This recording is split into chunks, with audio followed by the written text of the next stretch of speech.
Okay, so let's talk about lasso tosses. So lasso tosses are definitely something that deal with the weight and the pull and the swing of the equipment to launch the flag in the air. So you do have 45s where you move both hands at the same time. There's really no swing.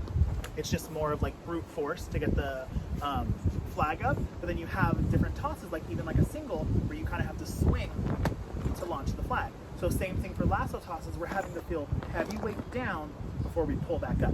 So we're gonna go ahead and start right here with that right hand under, that left hand's gonna be over in the cap. We're gonna be at that seatbelt angle. From this moment, we're gonna go ahead and just slide straight up, and we're gonna go to half on the flag.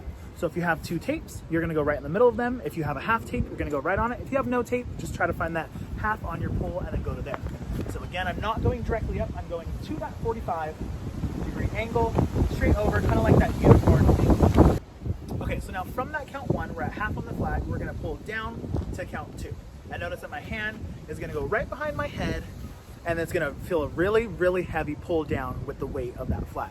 So again, I went 5, 6, 7, 8, and 1, 2, and I pull down really hard. Now from here, I launch it right back up on 3, and now really notice that above my head, I have this like weird kind of like cradle grip. So again, going up at the half, down, and I'm twisting that arm to get to that point. And now notice that I did change height right here. I went high and then I went low, but then on that third one, I didn't do anything. I stayed in the same spot. So you wanna make sure you understand that you don't wanna do this and extend that arm fully again. You wanna keep it low behind the head. So now from there, let's just try 3 counts. So we're gonna go 5, 6, 7, 8, and 1, 2, 3. And notice that I'm pulling down, but then that third action is just a rotation. One more time, 5 and 6 and 5, 6, 7, 8, and 1, 2, 3. So now also notice that as I did it, it stayed in the 45 plane the whole time. I didn't do this and go vertical, and I definitely didn't do this and go flat. I kept it right in the middle of both of those and went 45 plane to feel that. So now after you feel a really heavy down and you feel yourself twist that rotation out, you want to pull your hand out and kind of flick a slight bit. Don't go as far as I just did with my hand. It's very slight. It's honestly just like that little motion. But as you get to that point, you want to feel that. So go up to here, and now you can hold the flag if you need so that your arms aren't dying. And now from here, you're going to flick this way with the pull. So again, notice I'll scoot back so you can see my flag, or I'll just kneel down. You're going to go here with that pull when I get to that moment. So now we're going to try the toss. And it's just a little baby single to start, just to get used to that rotation and that feeling.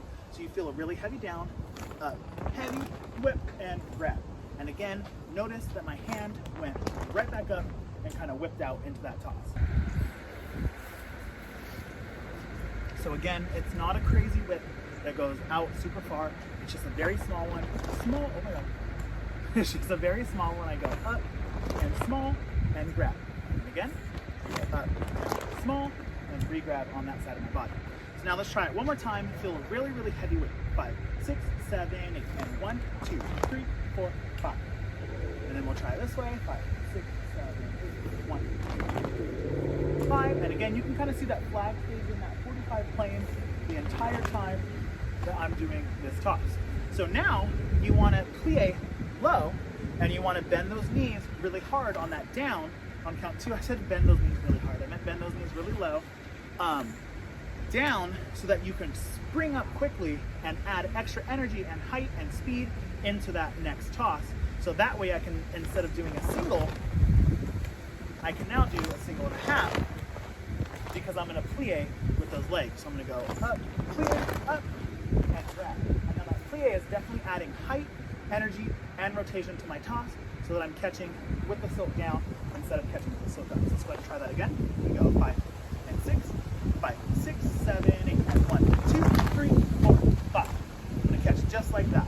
And again, don't move the feet. I just move because of wind. 5 and 6, 5, 6, 7, 8, and 1, 2, 3, 4, 5. And it's right on the side of my body. So last time I go 5 and 6, 5, 6, 7, 8, and 1, 2, 3, 4, 5. And now I take that step.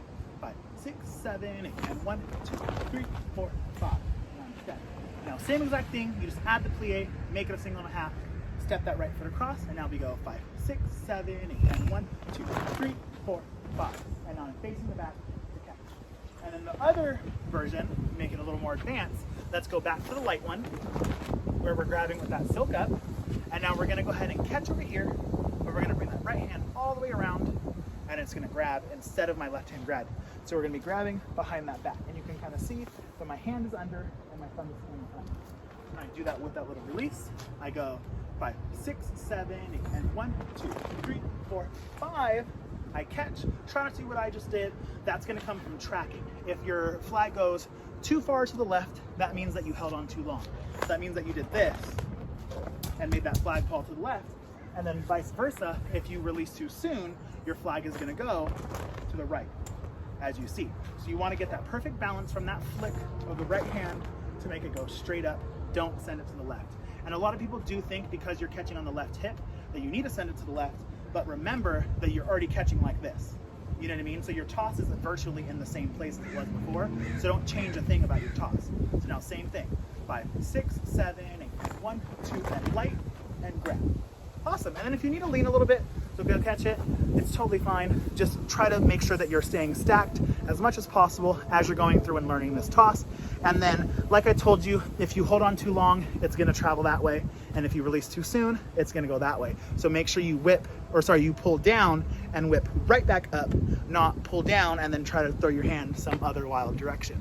And then also do remember too that this is a challenging toss. It's a lot of people call it a slingshot toss, lasso toss. I haven't really heard any other versions of it called anything else, but slingshot and lasso is what I've heard pretty popularly. And that's literally that reason, because you're feeling down and up, a very, very quick whip, hence the lasso too. So make sure you're kind of thinking of those things as you're doing it. You're not just thinking in color guard sense and thinking like up, down, and out, because then you won't have that like little nuance or that feeling that you need to swing harder. So instead of feeling up, down, and out, feel 5, 6, 7, 8, up, and swing up.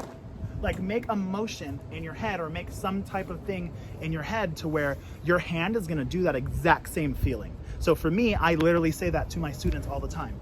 I go 5, 6, 7, 8, 1, 2, swing up. And I literally tell them that, and it helps them kind of get that rotation out. So same thing for you. Find that pattern or find that word or phrase that's gonna help get that toss and make it a little bit easier for you. Awesome. If you have any questions at all, or if you just want me to check your toss, go ahead and send me a message on Instagram. Thanks.